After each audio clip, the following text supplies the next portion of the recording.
Harish, the best academy. Good evening everyone, welcome to the Harish academy. This is Pratap. ముందుగా aspirants అందరికీ 80వ స్వాతంత్ర దినోత్సవ శుభాకాంక్షలు అండి.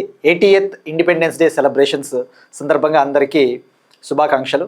ఇక ఇవాళ current affairs August 15th 2026 current affairs మనం డీటెయిల్గా డిస్కస్ చేసుకుందాం. ఇవాళ మన ఫస్ట్ టాపిక్ సెన్సస్కి సంబంధించి ఒక ఇంపార్టెంట్ టాపిక్ అండి. చాలా రోజుల తర్వాత సెన్సస్ మళ్ళీ మనము డిస్కస్ చేసుకుంటున్నాం. ఆల్రెడీ ప్రీవియస్ క్లాసెస్లో మనం క్లియర్గా డిస్కస్ చేసుకున్నాం. సెన్సస్ 2027కి సంబంధించి ఈ సెన్సస్ 2027 ఎన్ని దశల్లో జరగబోతా ఉంది, ఇలాంటి బేసిక్ డీటెయిల్స్ అన్నీ కూడా డిస్కస్ చేసుకున్నామండి. బట్ అగైన్ న్యూస్లో ఉంది కాబట్టి మనం తెలుసుకోవాలి. 2027 జనాభా గణనలోని జనాభా నమోదు దశ కోసం 40 ప్రశ్నలను ప్రకటించిన కేంద్ర ప్రభుత్వం. 2027 సెన్సస్ కోసం పాపులేషన్ ఎన్యుమరేషన్ కోసం 40 క్వశ్చన్స్ని అనౌన్స్ చేసింది గవర్నమెంట్ ఆఫ్ ఇండియా. మనం డిస్కస్ చేసుకున్నాం.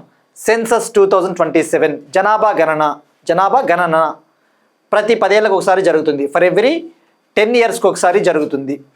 చివరిసారిగా 2011 సెన్సస్ జరిగింది. యాక్చువల్లీ 10 ఏళ్ల తర్వాత అంటే 2021 కల్లా సెన్సస్ జరిగి ఉండాల్సిండేది. అయితే ఈ కోవిడ్, కరోనా ఇటువంటి కారణాల చేత సెన్సస్ డిలే అయింది. ఇప్పుడు 2027 సెన్సస్ జరగబోతూ ఉంది. మరి మనం తెలుసుకోవాల్సింది ఫస్ట్ సెన్సస్ ఎన్ని దశల్లో జరగబోతూ ఉంది, ఏ మినిస్ట్రీ నిర్వహిస్తుంది, అటువంటి బేసిక్ డీటెయిల్స్ తెలుసుకోవాలండి. ఇప్పుడు జరుగుతూ ఉండే సెన్సస్ ఎన్నవ సెన్సస్, అటువంటి బేసిక్ థింగ్స్ అన్నీ కూడా ఫస్ట్ మనం తెలుసుకోవాలి. సెన్సస్ 2027 ఇప్పుడు జరగబోయేది 16th సెన్సస్, 16వ సెన్సస్.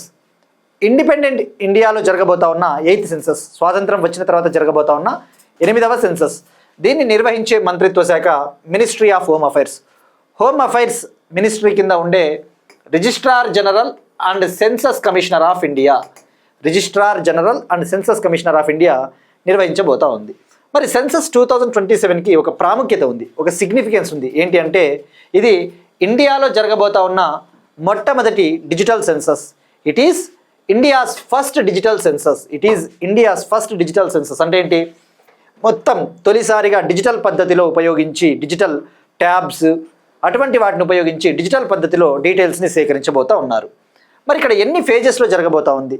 దానికంటే ముందు సెన్సస్ 2027కి కేటాయించిన బడ్జెట్ ఎంత, కేటాయించిన నిధులు ఎంత, బడ్జెట్ అలొకేషన్ ఫండ్స్ ఎంత కేటాయించారో మనం తెలుసుకోవాలి. అప్రాక్సిమేట్లీ 11,718.24 crore 11,718.24 కోట్లని కేటాయించింది కేంద్ర ప్రభుత్వం. ఇది మోస్ట్ ఇంపార్టెంట్ టాపిక్, ఇలాంటి పాయింట్స్. మరి ఈ 2027కి సెన్సస్కి బ్రాండ్ అంబాసిడర్ ఎవరిని నియమించారండి? మనం డిస్కస్ చేసుకున్నాం. 2027 జనాభా గణనకి బ్రాండ్ అంబాసిడర్ అంటే ప్రచారకర్తగా ఒడిశాకు చెందిన సైకత శిల్పి సుదర్శన్ పట్నాయక్ గారిని నియమించారని చెప్పేసి తెలుసుకున్నాం. ఒడిశాకు చెందిన sand artist Sudarshan Patnaik is the ambassador for the census 2027, right? మరి సెన్సస్కి సంబంధించి యాక్ట్ ఏముందండి? సెన్సస్ యాక్ట్ 1948 యాక్ట్ కింద నిర్వహిస్తారు. మరి ఇది 2 దశల్లో జరగబోతోంది. Actually census 2027 2 phases. ఫస్ట్ ఫేజ్లో భాగంగా హౌస్ లిస్టింగ్ ఆపరేషన్స్ అంటే ఇండ్లను లెక్కించడం, ఎన్ని ఇండ్లు ఉన్నాయి అటువంటివి. First phase house listing operations. Second phase వచ్చేసి పాపులేషన్ ఎన్యుమరేషన్ అంటే జనాభా గణన లెక్కిస్తారు. మరి ఆల్రెడీ మనం డిస్కస్ చేసుకున్నాం. ఫస్ట్ ఫేజ్ కోసం 33 ప్రశ్నల్ని ప్రకటించింది అని చెప్పేసి. ఈ యొక్క ఇండ్ల గణన కోసం 33 ప్రశ్నల్ని ప్రకటించింది గతంలో. హౌస్ లిస్టింగ్ ఆపరేషన్స్ కోసం 33 క్వశ్చన్స్ అనౌన్స్ చేశారు. మరి ఇప్పుడు పాపులేషన్ ఎన్యుమరేషన్ 2వ దశ అయిన జనాభా గణన కోసం 40 క్వశ్చన్స్ని అనౌన్స్ చేసింది. ఇది కూడా ఇంపార్టెంటే. మరి ఆ 40 క్వశ్చన్లు మనకి ఏముంటాయంటే normal things, mobile number, Aadhaar number, మన నాన్న పేరేంటి, తల్లి పేరేంటి, పర్మనెంట్ అడ్రస్సు, క్యాస్టు, అటువంటి బేసిక్ థింగ్స్, మొబైల్ నెంబరు ఇటువంటివి అడుగుతారు. మరి ఇక్కడ ఎగ్జామ్ పాయింట్ దీనికి ఇంకొక ప్రాముఖ్యత ఉంది. ఇండిపెండెంట్ ఇండియాలో స్వాతంత్రం వచ్చిన తర్వాత తొలిసారిగా సెన్సస్తో పాటు కులానికి సంబంధించిన వివరాలను కూడా సేకరించబోతూ ఉన్నారు. ఇండిపెండెంట్ ఇండియాలో తొలిసారిగా క్యాస్ట్ డీటెయిల్స్, జనరల్గా SC ST details, SC scheduled caste and scheduled tribes డీటెయిల్స్ని సేకరిస్తారు. కానీ ఎస్సీ ఎస్టీలను బియాండ్ ఎస్సీ ఎస్టీ డీటెయిల్సే కాకుండా తొలిసారిగా ఓవరాల్గా క్యాస్ట్ డీటెయిల్స్ని ఎనుమరేట్ చేస్తూ ఉన్నారు.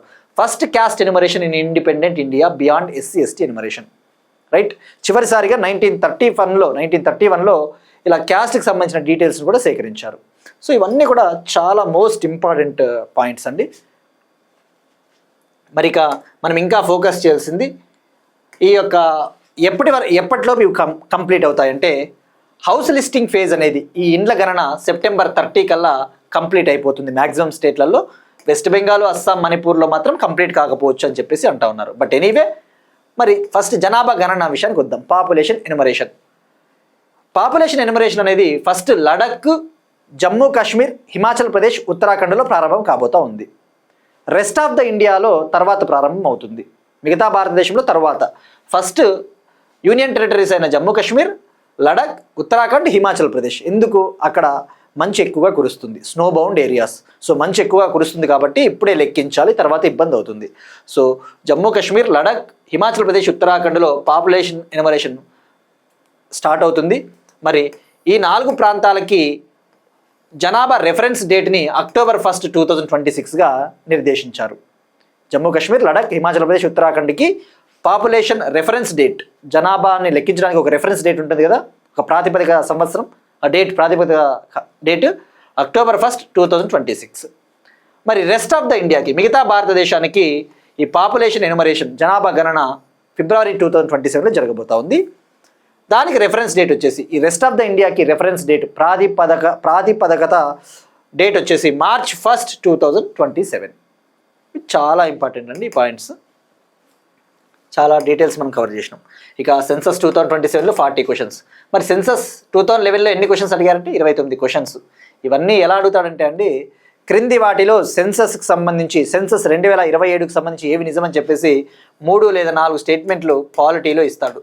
పాలిటీలో ప్రతి పాయింట్ ఇంపార్టెంటే, ఈజీగా గుర్తుంటాయి రివిజన్స్ చేస్తే. Census act 1948. ఇక చెప్పాం కదా మనం ఇందాక, చివరిసారిగా 1931లో క్యాస్ట్ను కూడా చివరిసారిగా లెక్కించారు. అప్పటికి ఇండియాకి ఇండిపెండెన్స్ రాలేదు. మరి 1931 సెన్సస్లో 4147 క్యాస్ట్లు ఉన్నట్టు తేలింది ఇండియాలో. Next one, again most important topic అండి. పరిచ్చా ఆనకట్టకు ప్రపంచ వారసత్వ నీటిపారుదల నిర్మాణ హోదా. పరిచ్చా ఆనకట్టకు ప్రపంచ వారసత్వ నీటిపారుదల నిర్మాణ హోదా లభించింది. ఉత్తరప్రదేశ్లోని ఝాన్సీలోని పరిచ్చా వీర్ అంటే ఆనకట్ట, ఇది ఒక జల నిర్మాణము, ఇరిగేషన్ స్ట్రక్చర్. ఉత్తరప్రదేశ్లోని ఝాన్సీలోని పరిచ్చా వీర్కు world heritage irrigation structure status లభించింది. ఉత్తరప్రదేశ్లోని ఝాన్సీలోని పరిచ్చా వీర్ అనే ఒక ఆనకట్టకు వరల్డ్ హెరిటేజ్ ఇరిగేషన్ స్ట్రక్చర్ హోదా లభించింది. మరి మనం ఎగ్జామ్ పాయింట్ ఆఫ్ వ్యూ తెలుసుకోవాల్సింది, ఈ హోదాని ఎవరిస్తారు, ఎందుకు ఇస్తారు, అటువంటి బేసిక్ డీటెయిల్స్ అండి. వరల్డ్ హెరిటేజ్ ఇరిగేషన్ స్ట్రక్చర్ పేరులోనే ఉంది. అంటే అద్భుతమైన వారసత్వం కలిగిన నీటి నిర్మాణాలు, జలాశయాలు, ఆనకట్టలు అటువంటివి. మనం జనరల్గా యునెస్కో వరల్డ్ హెరిటేజ్ సైట్స్ గురించి తెలుసుకున్నాం. ప్రపంచ వారసత్వ హోదా కలిగిన సాంస్కృతిక ప్రదేశాలు అటువంటివి. గొప్ప గొప్ప వాటికి ఇలాంటి హోదాలు ఇస్తూ ఉంటారు. వరల్డ్ హెరిటేజ్ ఇరిగేషన్ స్ట్రక్చర్ అంటే ప్రపంచ వారసత్వ నీటిపారుదల నిర్మాణం హోదా. మరి ఎవరిస్తారు ఆ హోదా అంటే international commission on irrigation and drainage అనే ఒక అంతర్జాతీయ సంస్థ. International commission on irrigation and drainage అనే ఒక ఇంటర్నేషనల్ ఆర్గనైజేషన్ ఈ స్టేటస్ని ఇస్తుంది. మరి ఈ ఐసిఐడి గురించి జస్ట్ అవసరం లేదండి, రాసుకోండి 2 పాయింట్లు. ఇది 1950లో ఏర్పాటైంది. 1950లో దీని హెడ్ క్వార్టర్స్ న్యూఢిల్లీ, ఇండియా. మరి ఎందుకు ఇస్తారు అంటే 100 ఏండ్లు లేదా అంతకంటే పైబడిన అద్భుతమైన ఇటువంటి జలాశయాలు, జల నిర్మాణాలు, ఆనకట్టలు అటువంటి వాటికి ఈ హోదాని ఇవ్వడం జరుగుతుంది. ఎందుకు ఇస్తారు అంటే ఇరిగేషన్ స్ట్రక్చర్స్ ఏవైతే మోర్ దాన్ 100 ఇయర్స్ ఓల్డ్ ఉంటాయో అటువంటి వాటికి ఈ హోదాని ఇవ్వడం జరుగుతుంది.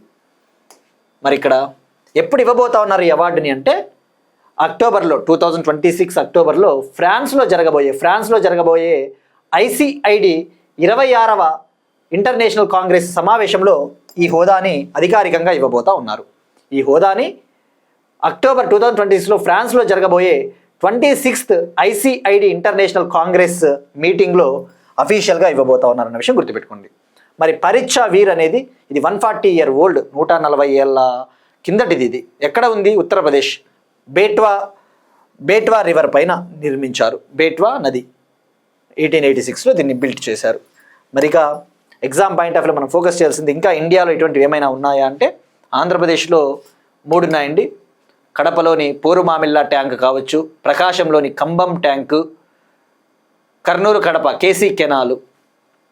ఇక ఉత్తరప్రదేశ్లో ఇంకొకటి ఉంది. ఉత్తరప్రదేశ్లో 2022లో సుఖ్వా దుక్వాన్ ఆనకట్ట, సుఖ్వా దుక్వాన్ వీర్, ఉత్తరప్రదేశ్ ఝాన్సీ.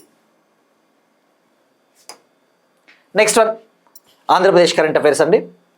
ఆగస్టు 17 నుంచి భోగాపురానికి మారనున్న విశాఖ విమానాశ్రయ కార్యకలాపాలు. ఆగస్టు 17 నుంచి భోగాపురానికి మారనున్న విశాఖ విమానాశ్రయ కార్యకలాపాలు. From August 17th onwards official flight operations to be shifted to Bhogapuram from Vizag airport. From August 17th 2026 onwards, flight operations to be shifted to Bhogapuram airport from the Vizag airport. మనం ఇటీవల discuss చేసుకున్నాం. Bhogapuram airport ఇది ఒక green field international airport, కొత్తగా నిర్మించిన airport. Andhra Pradesh Vizianagaram district Bhogapuram అని చెప్పేసి ఇటీవలే Andhra Pradesh chief minister, prime minister Modi గారు కలిసి సంయుక్తంగా లాంచ్ చేశారు. మరి ఇక్కడ ఎగ్జామ్ పాయింట్ ఆఫ్ వ్యూలో ఈ యొక్క భోగాపురం ఎయిర్పోర్ట్ గురించి మనం ఒకసారి తెలుసుకోవాలి. మరొకసారి విశాఖపట్నం అనేది కూడా ఒక ఇంటర్నేషనల్ ఎయిర్పోర్ట్, వైజాగ్ ఎయిర్పోర్ట్. అయితే ఇది అధికారికంగా ఆగస్టు 17 నుంచి భోగాపురంలో ఇక అంతర్జాతీయ విమాన కార్యకలాపాలు ప్రారంభం కాబోతూ ఉన్నాయి కాబట్టి ఇక వైజాగ్ ఎయిర్పోర్ట్ కార్యకలాపాలని అక్కడికి షిఫ్ట్ చేయబోతూ ఉన్నారు. ఆ ఒక్క పాయింట్ గుర్తుపెట్టుకుంటే సరిపోతుంది. మరి ఇక భోగాపురం ఎయిర్పోర్ట్ విజయనగరం, దీనిని అల్లూరి సీతారామరాజు ఇంటర్నేషనల్ ఎయిర్పోర్ట్ అంటారు, విజయనగరం. దీన్ని నిర్మించినది, డెవలప్ చేసినది GMR Visakhapatnam international airport limited. దీన్ని డెవలప్ చేసింది GMR Visakhapatnam international airport limited. PPP మోడ్లో, పబ్లిక్ ప్రైవేట్ పార్ట్నర్షిప్ మోడ్లో, పబ్లిక్ ప్రైవేట్ పార్ట్నర్షిప్ మోడ్లో అని చెప్పేసి కూడా మనం క్లియర్గా తెలుసుకున్నామండి. So this is about Bhogapuram airport. Next one Telangana current affairs అండి. వలస కార్మిక విధానాల అధ్యయనానికి ఫిలిప్పీన్స్కు వెళ్ళనున్న తెలంగాణ బృందం. వలస కార్మిక విధానాల అధ్యయనానికి ఫిలిప్పీన్స్కు వెళ్ళనున్న తెలంగాణ బృందం. తెలంగాణ గవర్నమెంట్కి చెందిన తెలంగాణ గవర్నమెంటు ఒక టీంని ఫిలిప్పీన్స్కి పంపించబోతా ఉంది. Telangana government is going to study the migration policies and worker policies of Philippines. మనం చూస్తూ ఉంటాం తెలంగాణ నుంచి కావచ్చు, మన తెలుగు రాష్ట్రాల నుంచి ఎక్కువగా గల్ఫ్ కంట్రీస్కి వెళ్ళేసి అక్కడ బతుకుతూ ఉంటారు. వెస్ట్ ఏషియాలో, పశ్చిమాసియా దేశాల్లో తెలంగాణ గవర్నమెంట్ గల్ఫ్ కంట్రీస్లో పనిచేస్తూ ఉన్న తెలంగాణ వలస కార్మికుల కోసం ఒక పాలసీని తీసుకురాబోతూ ఉంది. మరి ఈ వలస కార్మికుల కోసము, వాళ్ళ యొక్క సంక్షేమం కోసము, వాళ్ళకి ఎటువంటి సంక్షేమ పథకాలు అందించాలి, వాళ్ళ వెల్ఫేర్ కోసము పాలసీలు తీసుకురావాలి అని చెప్పేసి ఫిలిప్పీన్స్కి వెళ్ళి అక్కడ స్టడీ చేయబోతూ ఉన్నారు. మరి ఫిలిప్పీన్స్ కంట్రీ తన దేశ కార్మికుల కోసం, తన దేశ వలస కార్మికుల కోసం అద్భుతమైన పాలసీలను అమలు చేస్తూ ఉంది. అందుకు స్టడీ చేయడానికి వెళ్తూ ఉన్నారు. ఫిలిప్పీన్స్ కంట్రీ ఆ కంట్రీ యొక్క మైగ్రెంట్స్కి ఎఫిషియెంట్ పాలసీస్ని ఇంప్లిమెంట్ చేస్తూ ఉంది. So they are going to study. మరి ఎంతమంది వెళ్తూ ఉన్నారంటే 11 మెంబర్ టీం, 11 మంది సభ్యుల తెలంగాణ బృందం. ఇందులో ఎవరుంటారు? ఇందులో లెజిస్లేటర్స్ అంటే ప్రజాప్రతినిధులు, ఎమ్మెల్యేలు, అటువంటి వాళ్ళు, సబ్జెక్ట్ ఎక్స్పర్ట్స్, సబ్జెక్ట్ నిపుణులు, అలానే ఎన్ఆర్ఐ బృందము, నాన్ రెసిడెంట్ ఇండియన్ ఎన్ఆర్ఐ బృందము, వీళ్ళంతా ఉండబోతూ ఉన్నారు. మరి ఎప్పటి నుంచి వీళ్ళు విజిట్ చేస్తున్నారు ఫిలిప్పీన్స్ కంట్రీ అంటే ఆగస్ట్ 17 నుంచి ఆగస్ట్ 21 వరకు. సో సింపుల్గా 11 మెంబర్ టీం అన్న విషయం గుర్తుపెట్టుకోండి. నెక్స్ట్ వన్ అగైన్ తెలంగాణకు సంబంధించి టాపిక్ అండి, బట్ నాట్ ఓన్లీ తెలంగాణ, ఇది actual economy topic. Thalinomics, food inflation in Hyderabad and Telangana. ఆహార ద్రవ్యోల్బణము తెలంగాణలో ఎలా ఉంది అని చెప్పేసి ఒక రిపోర్ట్ అండి. థాలినోమిక్స్. ఫస్ట్ ఇక్కడ థాలినోమిక్స్ అంటే ఇది మీరు ఎకానమీలో చదువుతారండి. ఇలాంటి బుక్స్ జనరల్గా మంచి అఫీషియల్ స్టాండర్డ్ బుక్స్ ఉంటాయి చూసారా, ఎకానమీకి సంబంధించి మన రీజనల్ బుక్స్ కాకోకుండా standard books, Hindu news papers అటువంటి జనరల్గా మనం ఈవెన్ తెలుగు న్యూస్ పేపర్స్లో చదివినప్పుడు కూడా ఇలాంటి టర్మ్స్ అనేవి కనబడతా ఉంటాయి. థాలినోమిక్స్ అంటే ఏంటి? ఎకనామిక్స్ అంటే ఆర్థిక శాస్త్రం. మరి థాలినోమిక్స్ అంటే, థాలి అంటే ఏంటండి? హిందీలో థాలి అంటే ఒక మీల్స్ ప్లేట్, ఒక భోజనపు ప్లేట్. ఒక ప్లేట్లో నిండుగా అన్ని రకాల రైసు, పప్పు, చారు, సాంబారు, కర్రీ, సబ్జీ ఇవన్నీ ఉంటే థాలి అంటారు. ఒక భోజనం ప్లేట్, దాని హిందీలో థాలి అంటే మనకి భోజనం ప్లేట్. మరి థాలినోమిక్స్ అంటే ఇది ఫుడ్ ఇన్ఫ్లేషన్కి సంబంధించిన టర్మ్, ఆహార ద్రవ్యోల్బణానికి సంబంధించిన టర్మ్, అంటే సిపిఐ కన్స్యూమర్ ప్రైస్ ఇండెక్స్కి సంబంధించిన టర్మ్. అంటే ఎలా అడుగుతా అంటే ఇటీవల తాలినోమిక్స్ అనే పదాన్ని మనం వార్తల్లో చూసాము, దీనికి సంబంధించి ఏది నిజం అంటాడు, ఏంటి ఇది అంటారు. Which of the following recently we have seen a term called thalinomics. ఇది ఎప్పుడు ఈ పదాన్ని ప్రవేశపెట్టారు, అలాంటి బేసిక్ థింగ్స్ అడుగుతారండి ఎకానమీలో, మీరు చదివి తీరాల్సిందే. So first of all food inflation అంటే ఏంటి, ఆహార ద్రవ్యోల్బణం సిపిఐ. ఈ ఆహార ద్రవ్యోల్బణాన్ని ఎలా కొలుస్తారు, కన్స్యూమర్ ప్రైస్ ఇండెక్స్. మరి కన్స్యూమర్ ప్రైస్ ఇండెక్స్ని ప్రతి మంత్ కూడా డేటాను రిలీజ్ చేస్తారు, ఎవ్రీ మంత్, ప్రతి నెల. ఎవరు రిలీజ్ చేస్తారు, గణాంకాలు మరియు పథకాల మంత్రిత్వ శాఖ. గణాంకాలు మరియు పథకాల మంత్రిత్వ శాఖ కింద ఉండే ఎన్ఎస్ఓ సంస్థ, national statistical office, every month. మరి సిపిఐకి బేస్ ఇయర్ ఏంటండి, 2024, అప్డేటెడ్ బేస్ ఇయర్ 2024.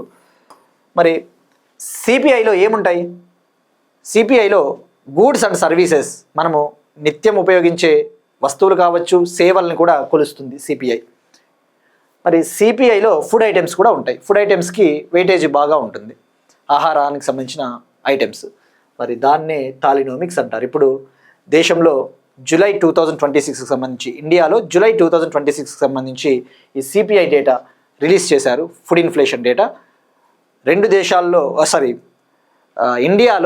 ఇండియాలోనే అత్యధికంగా ద్రవ్యోల్బణాన్ని నమోదు చేసిన రాష్ట్రం తెలంగాణ. అది ఓన్లీ జూలై 2026 మాత్రమే అండి. ఇక్కడ ఆస్పిరెంట్స్ నేను చెప్పదలుచుకున్నది ఏంటంటే అండి, ప్రతి నెల డేటా వస్తుంది, జూలై, ఆగస్ట్కి డేటా వస్తుంది, సెప్టెంబర్కి డేటా వస్తుంది. ఇవి జస్ట్ ట్రెండ్స్ అంటారు, ఇవి ట్రెండ్స్. కానీ మనకి ఎగ్జామ్లో సిపిఐ గురించి ఐడియా ఉండాలి, తాలినోమిక్స్ గురించి ఐడియా ఉండాలి, రైట్. మరి సిపిఐ మీరు చూసుకుంటే సిపిఐ రూరల్ ఏరియాస్కి, అర్బన్ ఏరియాస్కి, ఆల్ ఇండియా, దేశవ్యాప్తంగా ఇట్లా CPI rural, CPI urban, CPI all India అని చెప్పేసి రిలీజ్ చేస్తారు. మరి ఇక్కడ చూసుకుంటే హైదరాబాద్ తెలంగాణలో రేట్లు పెరుగుతూ ఉన్నాయి, ఎల్పిజి ధరలు కావచ్చు, ఆహార ఐటమ్స్ ధరలు. మనకి ఎనీవే అది అవసరం లేదు, జస్ట్ తాలినామిక్స్ అనేది ఎకనామిక్స్ సర్వే 2019-20లో ఇంట్రొడ్యూస్ చేసిన ఒక కాన్సెప్ట్. ఇది మోస్ట్ ఇంపార్టెంట్ టాపిక్ అండి. ఎకనామిక్స్ సర్వే 2019-20లో తీసుకుని వచ్చారు. ఏం చెప్తుంది ఇది, భారతదేశ వ్యాప్తంగా ఒక కార్మికుడి రోజువారీ సంపాదనకు అనుగుణంగా ఒక పూట భోజనం కొనుగోలు శక్తిలో వస్తున్న మార్పును కొలుస్తుంది. అతనికి వచ్చే డైలీ ఇన్కమ్ ఏదైతే ఉందో ఆ డైలీ ఇన్కమ్తో ఒక ప్లేట్ మీల్స్ని కొని తినగలుగుతున్నాడా లేదా, అది తాలినామిక్స్, ఆ ట్రెండ్స్ని కొలుస్తుంది. మరి సిపిఐ జూలై 2026లో ఓవరాల్గా ఇండియాలో సిపిఐ ఇన్ఫ్లేషన్ 4.45% ఉంది జూలై 2026లో. తెలంగాణలో 6.32%, హైయెస్ట్ ఇదే. బట్ ఎనీవే ఈ డేటా అనేది చేంజ్ అవుతుంటుంది కాబట్టి no need actually, just we need to know the term. Next one most important topic అండి, ఎకానమిక్స్ సంబంధించి. Again global employment trends for youth 2026 report. Global employment trends for youth 2026 report. International labour organization, అంతర్జాతీయ కార్మిక సంస్థ global employment trends for youth 2026 రిపోర్ట్ని విడుదల చేసింది. ఈ report ఏం చెప్తుంది, పేరులోనే ఉంది, యువతకు సంబంధించి యువత ఉద్యోగాలకు సంబంధించి గణాంకాలు, employment trends among the youth. మరి ఎలా అడగొచ్చు ఈ క్వశ్చన్ అంటే, ఇటీవల global employment trends for youth 2026 రిపోర్ట్ని విడుదల చేసిన సంస్థ ఏది అని చెప్పేసి ఆప్షన్స్ ఇస్తాడు. ILO, world bank, IMF, RBI అట్లా అయ్యొచ్చు. ILO. మరి ఫస్ట్ ILO గురించి తర్వాత తెలుసుకుందాం. ILO హెడ్ క్వార్టర్స్ ఎక్కడండి, జెనీవా, స్విట్జర్లాండ్. వర్కర్స్ రైట్స్ కోసం, కార్మికుల హక్కుల కోసం కృషి చేస్తుంది. It will work for the workers rights right. మరి ఇక్కడ ఎప్పుడు ఏర్పాటైందండి ILO? 1919లో ఏర్పాటైంది. 1919లో హెడ్ క్వార్టర్స్ జెనీవా, స్విట్జర్లాండ్. ఎన్ని మెంబర్ కంట్రీస్ ఉంటాయండి, 187 సభ్య దేశాలు. ఇండియా కూడా సభ్య దేశం. 187 member countries. India is also a member, right. It is a specialised agency of United Nations, ఐక్యరాజ్య సమితికి సంబంధించిన ఒక ప్రత్యేక ఏజెన్సీ, రైట్. మరి ఇక్కడ ఫస్ట్ గణాంకాలు తెలుసుకుందాం, ఏం చెప్తుంది ఈ రిపోర్ట్. ఈ రిపోర్ట్ వచ్చేసి గ్లోబల్ యూత్ అన్ఎంప్లాయ్మెంట్ 2025లో 12.4%కి పెరిగింది అని చెప్తుంది. ప్రపంచవ్యాప్తంగా యువత నిరుద్యోగము 2025 నాటికి 12.4%కి ఇంక్రీజ్ అయ్యింది. అంటే 15 నుంచి 24 సంవత్సరాల మధ్య వయస్సు గల 67 మిలియన్ల మంది యువత నిరుద్యోగులుగా ఉన్నారు. ఇక్కడ ఇంగ్లీష్లో కూడా ఉందండి. గ్లోబల్ యూత్ అన్ఎంప్లాయ్మెంట్ రేట్ 2025లో 12.4%కి ఇంక్రీజ్ అయ్యింది. That means about 67 million unemployed youth, those who are aged between 15 to 24 years. ఇక నెక్స్ట్ రైజింగ్ నీట్ అన్నాడు, పెరుగుతున్న నీట్ అంటే ఇక్కడ not in employment, education or training. అంటే ఉద్యోగాలు చేయట్లేదు, చదువుకోవట్లేదు, శిక్షణలో కూడా లేరు. ఉద్యోగాలు చేయట్లేదు, చదువుకోవట్లేదు, శిక్షణలో లేరు, ఉపాధి లేదు, విద్య లేదు, శిక్షణలో లేనివారు. అది పెరుగుతున్న నీట్ అన్నాడు. మరి ఆ నీట్ తీసుకుంటే రైజింగ్ నీట్ 2025లో 20% ఉన్నారు. అంటే 2025లో 20% మంది అసలు ఉపాధి లేదు, విద్య లేదు, శిక్షణ లేదు. ఇక జెండర్ గ్యాప్, లింగ అంతరం తీసుకుంటే జెండర్ గ్యాప్, ఈ నీట్ యూత్, ఈ పెరుగుతున్న నీట్ యువతలో 2/3 వంతులకు పైగా మహిళలే ఉన్నారు. మరి ఇక ఏఐ వల్ల ఉద్యోగాలకి ఏమైనా ముప్పు ఉందా? ఏఐ ప్రభావం వల్ల 15 నుంచి 29 సంవత్సరాల వయస్సు గల యువత చేసే ఉద్యోగాలలో 6.1% పనులు కృత్రిమ మేధస్సు ద్వారా భర్తీ చేయబోతా ఉన్నారు. ఈ ఏఐ వల్ల నియర్లీ 6.1% జాబ్స్ అనేవి పోయే ఛాన్సెస్ ఉన్నాయి. అది కూడా 15 to 29 years ఏజ్.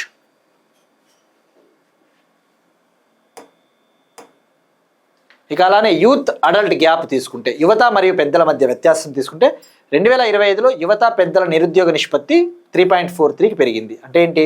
పెద్దలతో పోలిస్తే యువత నిరుద్యోగులుగా ఉండే అవకాశం 3 రెట్లు ఎక్కువగా ఉంది. Youth adult gap, youth to adult unemployment ratio rose to 3.43 in 2025. That means youth are more susceptible to unemployment compared to adults. Youth are more susceptible to unemployment compared to adults. ఇక ILO ఇందాక చెప్పాం కదండి, 1919లో treaty of Versailles ద్వారా ఏర్పాటైంది. 187 countries. 1946లో ఐక్యరాజ్య సమితి యొక్క మొట్టమొదటి ప్రత్యేక ఏజెన్సీగా ILO అవతరించింది. Head quarters Geneva, Switzerland. ఇక ILOకి 1969లో నోబెల్ పీస్ ప్రైజ్ కూడా వచ్చిందండి. ఎందుకంటే వర్కర్స్ రైట్స్ కోసం కృషి చేసింది, వర్కర్స్ యొక్క సంక్షేమం కోసం కృషి చేసింది. ఇక్కడ ఆస్పిరెంట్స్కి నేను చెప్పదలుచుకున్నది ఏంటంటే అండి, మనం ఇక్కడ చదివేటప్పుడు ఎలాంటి సంస్థల గురించి మనము అడిషనల్ ఇన్ఫర్మేషన్ తెలుసుకోవాలి. ఇప్పుడు ILO అంటే మనకి ఎకానమీలో భాగం కాబట్టి, అంతర్జాతీయ సంస్థల్లో భాగం కాబట్టి ILO గురించి కొన్ని పాయింట్లు తప్పకుండా తెలుసుకొని తీరాలి. IMF, వరల్డ్ బ్యాంక్ వార్తల్లో ఉన్నప్పుడు దీని గురించి తెలుసుకోవాలి. ఇందాక మనం ఒకటి చెప్పాం, ఆ international commission on irrigation and development, ICID సంస్థ గురించి. అటువంటి వాటి గురించి ఎక్కువగా తెలుసుకోవడానికి ట్రై చేయొద్దండి. జస్ట్ ఆ హోదాని, ఆ నిర్మాణ హోదాని, ఆ జల నిర్మాణ హోదాని ఎవరిస్తారు, అటువంటి బేసిక్ థింగ్స్ తెలుసుకుంటే సరిపోతుందండి. సంస్థ ప్రతిసారి ఏదో ఒక సంస్థ వార్తల్లో ఉంది కదా అని చెప్పి ఆ సంస్థ గురించి ఎక్కువ తెలుసుకోవద్దండి. మేబీ DSC వాళ్ళకి అడిగితే ఛాన్సెస్ ఉంటాయి, బట్ ఎనీవే దాని హెడ్ క్వార్టర్స్ అలాంటివి తెలుసుకుంటే సరిపోతుందండి, ఎక్కువ అవసరం లేదు. నెక్స్ట్ వన్, సైన్స్ అండ్ టెక్నాలజీకి సంబంధించండి. శ్రవాణి అనే ఒక AI మల్టీలింగ్వల్ టూల్ అందుబాటులోకి వచ్చిందండి. శ్రవాణి బెంగళూరులోని ఇండియన్ ఇన్స్టిట్యూట్ ఆఫ్ సైన్స్కు చెందిన స్పైర్ ల్యాబు, బెంగళూరులోని ఇండియన్ ఇన్స్టిట్యూట్ ఆఫ్ సైన్స్కు చెందిన స్పైర్ ల్యాబు మరియు ఆర్ట్ పార్క్ అనే ఒక సంస్థ మరియు గూగుల్ శ్రవాణి అనే ఒక AI మల్టీలింగ్వల్ టూల్ని ఆవిష్కరించారు. బెంగళూరుకు చెందిన IIScకి చెందిన స్పైర్ ల్యాబు, ఆర్ట్ పార్క్ అనే ఒక ఆర్గనైజేషన్, గూగుల్ శ్రవాణి అనే ఒక AI బేస్డ్ మల్టీలింగ్వల్ మోడల్ని రిలీజ్ చేశారండి. మరి ఇదేంటిది అంటే, ఇది ఒక AI ఆధారిత బహుభాషా సాధనం. ఇది ఆటోమేటిక్ స్పీచ్ రికగ్నిషన్ సిస్టమ్ కోసం ఈ బహుభాషా మోడల్ని తయారు చేశారు. ఇది 65 ఇండియన్ లాంగ్వేజెస్ని సపోర్ట్ చేస్తుంది, 65 భారతీయ భాషల్ని సపోర్ట్ చేస్తుంది. ఆ 65 భాషల్లో 45 రీజనల్ లాంగ్వేజెస్, 45 ప్రాంతీయ భాషలు, 20 షెడ్యూల్డ్ లాంగ్వేజెస్, 20 షెడ్యూల్డ్ లాంగ్వేజెస్. శ్రవాణి ఇవి డైరెక్ట్గా అడుగుతాడండి. ఈ శ్రవాణి అనే ఒక AI టూల్ని లాంచ్ చేసిన సంస్థలు ఏవి అంటాడు. నెక్స్ట్ వన్, అవార్డ్స్ అండి, most important awards. Gallantry and police medal awards. Independence day, 80th independence day సందర్భంగా మినిస్ట్రీ ఆఫ్ హోం మంత్రిత్వ శాఖ పోలీసు సిబ్బందికి, CAPF సిబ్బందికి, రక్షణ సిబ్బందికి, ఆర్మీ సిబ్బందికి, నేవీ సిబ్బందికి, ఎయిర్ ఫోర్స్ సిబ్బందికి 1057 మెడల్స్ని అనౌన్స్ చేసింది. 1057 మెడల్స్ని అనౌన్స్ చేయడం జరిగింది.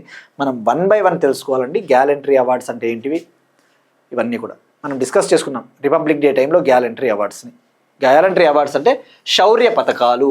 గ్యాలంటరీ అవార్డ్స్ అంటే శౌర్య పథకాలు. మరి అందులో కూడా war time gallantry, peace time gallantry అని ఉంటాయి. యుద్ధ సమయంలో ఇచ్చేవి పీస్ టైం గ్యాలంటరీ అవార్డ్స్ కూడా ఉంటాయి. మనం 1 by 1 ఫస్ట్ ఈ గ్యాలంటరీ అవార్డ్స్ గురించి తెలుసుకున్న తర్వాత ఇది రాసుకుందామండి. ఫస్ట్ గ్యాలంటరీ అవార్డ్స్ విషయానికి వస్తే, గ్యాలంటరీ అవార్డ్స్ అనేవి శౌర్య పథకాలు. ఇవి 2 రకాలు, war time gallantry, peace time gallantry. War time gallantry మనకి ఆర్డర్ ఇంపార్టెంట్ అండి, ప్రయారిటీ. వార్ టైం గ్యాలంటరీలో అత్యున్నత అవార్డు, హయ్యెస్ట్ అవార్డు పరమవీర చక్ర, ఆ తర్వాత మహావీర చక్ర, ఆ తర్వాత వీర చక్ర. గుర్తుపెట్టుకోండి, war time gallantry awards Paramvir చక్ర, ఆ తర్వాత మహావీర చక్ర, ఆ తర్వాత వీర చక్ర. ఇక peace time gallantry awards highest వచ్చేసి అశోక చక్ర, అశోక చక్ర తర్వాత కీర్తి చక్ర, కీర్తి చక్ర తర్వాత శౌర్య చక్ర, కీర్తి చక్ర తర్వాత శౌర్య చక్ర. మరి ఈ గ్యాలంటరీ అవార్డ్స్ని ఎప్పుడు ఏర్పాటు చేశారు? వార్ టైం గ్యాలంటరీ అవార్డ్స్ని 1950 జనవరి 26న ఏర్పాటు చేశారు. పీస్ టైం గ్యాలంటరీ అవార్డ్స్ని 1952 జనవరి 4న ఏర్పాటు చేశారు. సంవత్సరానికి 2 సార్లు ప్రకటిస్తారు. ఇయర్కి 2 times అనౌన్స్ చేస్తారు, రిపబ్లిక్ డే సందర్భంగా, ఇండిపెండెన్స్ డే సందర్భంగా. మరి ఓవరాల్గా ఆర్డర్ తీసుకుంటే ప్రయారిటీ ఎలా ఉంటుందండి? ఓవరాల్గా ఈ వార్ టైము, పీస్ టైంని కలిపితే ప్రాధాన్యత క్రమం ఎలా ఉంటుందో తెలుసుకోవాలి. ప్రాధాన్యత క్రమము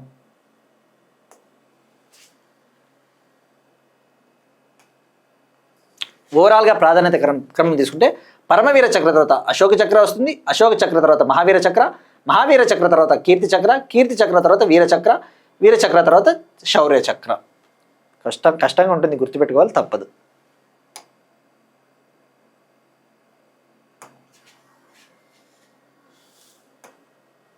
మరి ఈ సంవత్సరం ఓవరాల్గా పోలీసు సిబ్బందికి, ఓవరాల్గా అన్ని భద్రతా సిబ్బందికి కలిపి ఓవరాల్గా 1057 మెడల్స్ని అనౌన్స్ చేశారండి. మరి ఇందులో గ్యాలంటరీ అవార్డ్స్ ఎన్ని ఉన్నాయి, అటువంటి బేసిక్ థింగ్స్ తెలుసుకోవాలి. ఇందులో అత్యధికంగా అవార్డులు ఛత్తీస్గఢ్ భద్రతా సిబ్బందికి లభించాయి. ఛత్తీస్గఢ్ నుంచి 141 మంది పోలీసు సిబ్బందికి అవార్డులు లభించాయి. Maximum awardees from Chhattisgarh 141 police personnel in the country. ఇక సిఏపిఎఫ్ భద్రతా దళాల్లో అత్యధికంగా ఏ భద్రతా దళానికి వచ్చింది? సిఆర్పిఎఫ్కి వచ్చాయి. సిఆర్పిఎఫ్కి అత్యధికంగా 86 మెడల్స్ వచ్చాయి. సిఆర్పిఎఫ్కి హయ్యెస్ట్గా 86 మెడల్స్, రైట్. మరి ఇక గ్యాలంటరీ అవార్డ్స్ ఒక్కటి తెలుసుకుందాం. గ్యాలంటరీ అవార్డులను ఎన్ని ప్రకటించారు అంటే 78 గ్యాలంటరీ అవార్డులని ద్రౌపది ముర్ము గారు అనౌన్స్ చేశారు. ప్రెసిడెంట్ ద్రౌపది ముర్ము గారు అనౌన్స్ చేశారు. ఆ 78 గ్యాలంటరీ అవార్డులలో 13 మందికి మరణించిన తర్వాత ఇవ్వడం జరిగింది. 13 అవార్డ్స్ అనౌన్స్డ్ పోస్ట్ హ్యూమస్, అంటే మరణించిన తర్వాత. మరి ఇందులో ఏముంటాయంటే, ఇందులో ఎన్ని ఉన్నాయి అని కూడా ఇచ్చాడండి. 9 కీర్తి చక్రాలు, 1 బార్ 2 శౌర్య చక్ర, 19 శౌర్య చక్రాలు, 5 బార్ 2 సేనా మెడల్స్, 36 సేనా మెడల్స్, 3 నావో సేనా మెడల్స్, 5 వాయుసేన మెడల్స్. వాయుసేన మెడల్స్ ఇండియన్ ఎయిర్ ఫోర్స్ సిబ్బందికి ఇస్తారు. నావో సేనా మెడల్స్ నేవీ సిబ్బందికి ఇస్తారు. సేనా మెడల్స్ ఆర్మీ సిబ్బందికి ఇస్తారు. అలానే వీటితో పాటు మెన్షన్ ఇన్ డిస్పాచెస్ మెడల్స్ అని కూడా ఉంటాయండి. మెన్షన్ ఇన్ డిస్పాచెస్ అంటే సైనిక కార్యకలాపాల్లో విశిష్టమైన లేదా విధి నిర్వహణకు సంబంధించిన కృషికి గుర్తింపు, అంటే ఒక బెస్ట్ సర్వీస్, డిస్టింగ్విష్డ్ సర్వీస్కి ఇస్తారు mention in dispatches.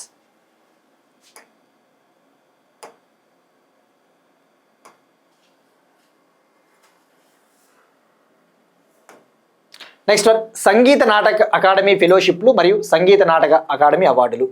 President Draupadi Murmu గారు 2024-2025 ఇయర్కు గాను సంగీత నాటక అకాడమీ ఫెలోషిప్లు మరియు సంగీత నాటక అకాడమీ అవార్డుల్ని ప్రజెంట్ చేశారండి, ప్రదానం చేశారు. మరి ఇక్కడ మనం తెలుసుకోవాల్సింది ఎంతమందికి ఇచ్చారంటే 100 మందికి పైగా ఆర్టిస్టులకు ఇచ్చారు. More than 100 artists received. మరి ఇక్కడ సంగీత నాటక అకాడమీ అనేది 1952లో దీన్ని గవర్నమెంట్ అనౌన్స్ చేసింది. 1953లో అధికారికంగా ప్రారంభమైంది. 1952లో గవర్నమెంట్ రెజల్యూషన్ ద్వారా ఏర్పాటు చేసింది, కానీ 1953లో అఫీషియల్గా ఇనాగ్రేట్ చేశారు, అధికారికంగా ప్రారంభించారు. మరి సంగీత నాటక అకాడమీ అవార్డులు ఎందుకు ఇస్తారు అంటే పర్ఫార్మింగ్ ఆర్ట్స్లో కృషి చేసిన వాళ్ళకి, డ్యాన్సు, మ్యూజిక్, పప్పెట్రీ ఇటువంటి కళల్లో సేవలు చేసిన వాళ్ళకి ఇస్తారు. మరి మనం 1 by 1 మనం తెలుసుకోవాలి. ఇప్పుడు సంగీత నాటక అకాడమీ ఫెలోషిప్ల గురించి తెలుసుకుందాం. ఫస్ట్ సంగీత నాటక అకాడమీ ఫెలోషిప్లు, ఈ ఫెలోషిప్స్ అనే వాటిని అకాడమీ రత్న అని పిలుస్తారు. సంగీత నాటక అకాడమీ ఫెలోషిప్లను అకాడమీ రత్న అని పిలుస్తారు. ఇది సంగీత నాటక అకాడమీ ఇచ్చే అత్యున్నత గౌరవము, సంగీత నాటక అకాడమీ ఇచ్చే హయ్యెస్ట్ హానరు. ఇక సంగీత నాటక అకాడమీ అవార్డుల విషయానికి వస్తే వీటిని అకాడమీ పురస్కారాలు అంటారు. అకాడమీ పురస్కారాలు. మరి మనం తెలుసుకోవాల్సింది వీటిని ఎప్పుడు ఏర్పాటు చేశారు అంటే 1952లో సంగీత నాటక అకాడమీ వీటిని ఏర్పాటు చేసింది, సెటప్ చేసింది. మరి ప్రైజ్ మనీ కూడా తెలుసుకోవాలి కదా, ఎంత ఇస్తారో నగదు బహుమతి. సంగీత నాటక అకాడమీ ఫెలోషిప్లకు 3 లక్షల క్యాష్ ప్రైజ్ 3 lakhs. సంగీత నాటక అకాడమీ అవార్డులకు అంటే అకాడమీ పురస్కారాలకు ₹1,00,000 cash prize, 1 lakh rupees only. వాటితో పాటు తామ్రపత్రము, అంగవస్త్రము ఇస్తారు. మరి సంగీత నాటక అకాడమీ ఏ మినిస్ట్రీ కింద ఉంటుంది? కల్చర్ మినిస్ట్రీ, సాంస్కృతిక మంత్రిత్వ శాఖ. ఇది ఒక అటానమస్ బాడీ. ఇక తెలుగు వాళ్ళకు వచ్చాయా అంటే తెలుగు వాళ్ళకి 11 మందికి వచ్చాయండి. బట్ మనకి అవసరం లేదు, వాళ్ళ పేర్లు గుర్తుపెట్టుకోవాల్సిన అవసరం లేదు. తెలుగు బోత్ స్టేట్స్కి సంబంధించి ఎంతమందికి వచ్చాయంటే 11 members అండి. 100 మందికి పైగా ఇచ్చారు. మనకి వాళ్ళ పేర్లు ఎందుకండి? So don't focus on it. చదువుకోవాలనుకుంటే మీరు చదువుకోండి, మీ ఇంట్రెస్ట్. 11 మందికి వచ్చాయని గుర్తుపెట్టుకుంటే సరిపోతుంది. 2024-25 సంవత్సరానికి కలిపి. వాళ్ళ పేర్లు మనకు అవసరం లేదు. బట్ ఎనీవే మీరు స్క్రీన్షాట్ తీసుకొని చదువుకోండి. Otherwise no need, actually waste of information. Just ఇవి ఎందుకు ఇలాంటివి చెప్తుంటానంటే అవేర్నెస్ తీసుకురావాలి. మనం ఏది చదవాలి, ఏది చదవకూడదు, ఏ దానికి ప్రయారిటీ ఇవ్వాలి, ఏ దానికి ప్రయారిటీ ఇవ్వకూడదో తెలుసుకోవాలండి. కనిపించిన ప్రతి టాపిక్ ప్రతిదీ చదువుకుంటూ పోయినట్లయితే కరెంట్ అఫైర్సే మనకి టైం అయిపోతుంది. నెక్స్ట్ వన్ అగైన్ అవార్డ్స్ అండి, వార్తల్లో ఉన్నాయి. గజ Gaurav awards 2026. Ministry of environment, forest and climate change, పర్యావరణ అటవీ మంత్రిత్వ శాఖ గజగౌరవ్ అవార్డ్స్ని ఇస్తుందండి ఎవ్రీ ఇయర్. గజగౌరవ్ అవార్డ్స్ ఎందుకు ఇస్తారు అంటే ఏనుగుల సంరక్షణ కోసం, ఆసియా ఏనుగుల సంరక్షణ కోసం కృషి చేసిన వాళ్ళకి ఇస్తుంది. ఆసియన్ ఎలిఫెంట్ కన్జర్వేషన్ కోసం ఎఫర్ట్స్ పెట్టిన వాళ్ళకి ఇస్తుంది. మరి ఎప్పుడు అనౌన్స్ చేశారంటే world elephant day, August 12th world elephant day సందర్భంగా విశాఖపట్నంలో జరిగిన అఫీషియల్ కార్యక్రమంలో, అధికారిక కార్యక్రమంలో ఎన్విరాన్మెంట్ మినిస్టర్ శాఖ సహాయ మంత్రి, పర్యావరణ శాఖ సహాయ మంత్రి కీర్తివర్ధన్ సింగ్ గారు ఈ అవార్డ్స్ని ప్రదానం చేశారు. మరి ఇక్కడ మనం తెలుసుకోవాల్సింది గజగౌరవ్ అవార్డ్స్ని ఎప్పుడు ఏర్పాటు చేశారో తెలుసుకోవాలి. గజగౌరవ్ అవార్డ్స్ని 2022లో ఎన్విరాన్మెంట్ మినిస్ట్రీ ఏర్పాటు చేసిందండి. ఎవరికి ఇస్తారు ఈ అవార్డ్స్ని అంటే ఫారెస్ట్ స్టాఫ్కి, ఫారెస్ట్ సిబ్బందికి, ఎలిఫెంట్ కేర్ టేకర్స్, ఏనుగుల సంరక్షణ కర్తలు ఉంటారు కదా, వాళ్ళనే మహౌత్స్ అంటారు. మహౌత్స్ ఏనుగుల సంరక్షణ కర్తలు, ఎలిఫెంట్ కేర్ టేకర్స్ మహౌత్స్, వాళ్ళకి జాయింట్ ఫారెస్ట్ మేనేజ్మెంట్ కమిటీస్కి ఇవ్వడం జరుగుతుంది. మరి ఎవరికి వచ్చాయి అంటే ఈ సంవత్సరం ఎవరికి వచ్చాయంటే వెస్ట్ బెంగాల్లోని జల్దపారా నేషనల్ పార్కుకు చెందిన 7 మహౌట్స్కి, వెస్ట్ బెంగాల్లోని జల్దపారా నేషనల్ పార్కులోని 7 మహౌట్స్, 7 వ్యక్తులకి, అలానే అరుణాచల్ ప్రదేశ్లోని నందపా నేషనల్ పార్క్ మరియు టైగర్ రిజర్వ్లోని 2 కేర్ గివర్స్, 2 సంరక్షకులకి ఇవ్వడం జరిగింది. మరి మనం నిన్ననే తెలుసుకున్నాం రీసెంట్గా world elephant day August 12th. Project ఎలిఫెంట్కి 500 crores సెంట్రల్ గవర్నమెంట్ కేటాయించింది. 1992లో లాంచ్ చేశారు. ఇది ఒక కేంద్ర ప్రాయోజిత పథకం, అంటే centrally sponsored scheme. Project elephant అంటే సెంట్రల్లీ స్పాన్సర్డ్ స్కీమ్ అంటే ఏంటి? రాష్ట్రాలు మరియు కేంద్ర ప్రభుత్వం సహకారంతో అమలు చేస్తారు. ఇండియాలో 33 ఎలిఫెంట్ రిజర్వ్స్ ఉన్నాయి, 33 ఎలిఫెంట్ రిజర్వ్స్ ఉన్నాయి, 150 ఏనుగుల కారిడార్స్ ఉన్నాయి, 150 ఎలిఫెంట్ కారిడార్స్ ఉన్నాయి. ప్రపంచవ్యాప్తంగా ఉన్న ఆసియా ఎలిఫెంట్లలో 60% ఎలిఫెంట్లు ఇండియాలోనే ఉన్నాయన్న విషయం గుర్తుపెట్టుకోండి. Nearly 60% of the global wild Asian elephants are in India. ఇక ఆంధ్రప్రదేశ్ ప్రభుత్వం ప్రాజెక్ట్ హనుమాన్ని కూడా లాంచ్ చేసింది. ఇవన్నీ లెక్కలేని సార్లు తెలుసుకున్నాం. అలానే 30 జైంట్ స్టెప్స్ని రిలీజ్ చేశారు. అంటే 30 జైంట్ స్టెప్స్ అంటే బుక్స్ టైప్. అవి 2020 నుంచి 2026 మధ్య ప్రాజెక్ట్ ఎలిఫెంట్ ప్రోగ్రాంలో భాగంగా మనం చేపట్టిన అద్భుతమైన సంరక్షణ చర్యలకు సంబంధించి 30 జైంట్ స్టెప్స్ బుక్స్ని రిలీజ్ చేశారు. అది గుర్తుపెట్టుకోండి. అంటే 30 major achievements during 2022 2026 under project elephant. ఇక ఐలాండ్స్ వార్తల్లో ఉన్నాయండి. జాగ్రఫీ పాయింట్ ఆఫ్ వ్యూలో కురిల్ ఐలాండ్స్, కురిల్ దీవులు ఇవి వార్తల్లో ఉన్నాయి. ఎందుకు ఉన్నాయంటే ఇవి ఇటీవల Russia president Vladimir Putin Kuril ఐలాండ్స్కి ట్రిప్కి వెళ్ళారు. అక్కడ వివాదం తలెత్తింది. కురిల్ ఐలాండ్స్ అనేవి రష్యాకి జపాన్కి మధ్య ఉన్న ఐలాండ్స్, పసిఫిక్ ఓషన్ ఐలాండ్స్, రష్యాకి జపాన్కి మధ్య ఉన్న దీవులు. ఇవి వివాదాస్పదమైనవి, డిస్ప్యూటెడ్ ఐలాండ్స్. రష్యా ఇవి మావంటే మావంటది, జపాన్ ఇవి మావి అంటే మావి అంటది. మరి ఎక్కడున్నాయో తెలుసుకోవాలి. ఇవి రష్యా యొక్క కామ్చట్కా పెనిన్సులా ఉంది కదండి, రష్యాకు చెందిన కామ్చట్కా పెనిన్సులా, జపాన్కు చెందిన హొక్కాయిడో అనే ప్రాంతం మధ్య ఉండే ఐలాండ్సే కురిల్ ఐలాండ్స్. ఇవి పసిఫిక్ ఓషియన్ని సీ ఆఫ్ ఒఖ్ఓత్స్క్ని వేరు చేస్తాయి. ఈ దీవులు పసిఫిక్ మహాసముద్రాన్ని ఒఖ్ఓత్స్క్ సీ ఆఫ్ ఒఖ్ఓత్స్క్ని సెపరేట్ చేస్తాయి. ఆ విషయం గుర్తుపెట్టుకోండి. ఇలా ఉంటాయండి బ్యూటిఫుల్ ఐలాండ్స్, చాలా బాగున్నాయి. ఎప్పుడైనా భవిష్యత్తులో పోయాక ట్రై చేయాలి మనం కూడా, బాగుంటాయి, వెళ్ళొస్తే చూసి రావచ్చు.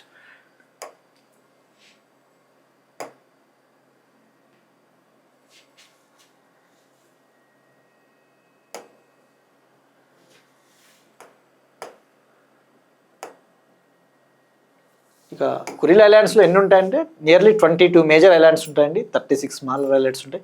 No need actual. ఇది పసిఫిక్ రింగ్ ఆఫ్ ఫైర్లో భాగం అండి. పసిఫిక్ రింగ్ ఆఫ్ ఫైర్లో ఇది పార్ట్. మనం డిస్కస్ చేసుకున్నాం కదా, పసిఫిక్ రింగ్ ఆఫ్ ఫైర్ అంటే అక్కడ ఎక్కువగా యాక్టివ్ వోల్కనోస్ ఉంటాయి, ఎర్త్క్వేక్స్ ఎక్కువగా సంభవిస్తూ ఉంటాయి, భూకంపాలు అటువంటివి.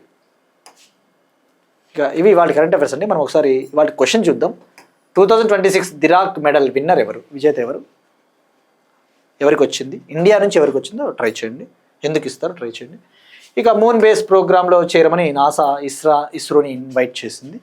మూన్ బేస్ ప్రోగ్రాంలో భాగంగా నాసా చంద్రుడి యొక్క సౌత్ పోల్ పైన, చంద్రుడి యొక్క దక్షిణ ధ్రువం పైన ఒక పర్మనెంట్ బేస్ స్టేషన్, ఒక శాశ్వత ఆవాసాన్ని ఏర్పాటు చేయబోతూ ఉంది. ఆర్టెమిస్ ఒప్పందాల భాగంగా నిర్మించబోతూ ఉంది. ఇవి వాటి కరెంట్ అఫైర్స్ అండి. That's it. Will meet again tomorrow. Thank you everyone.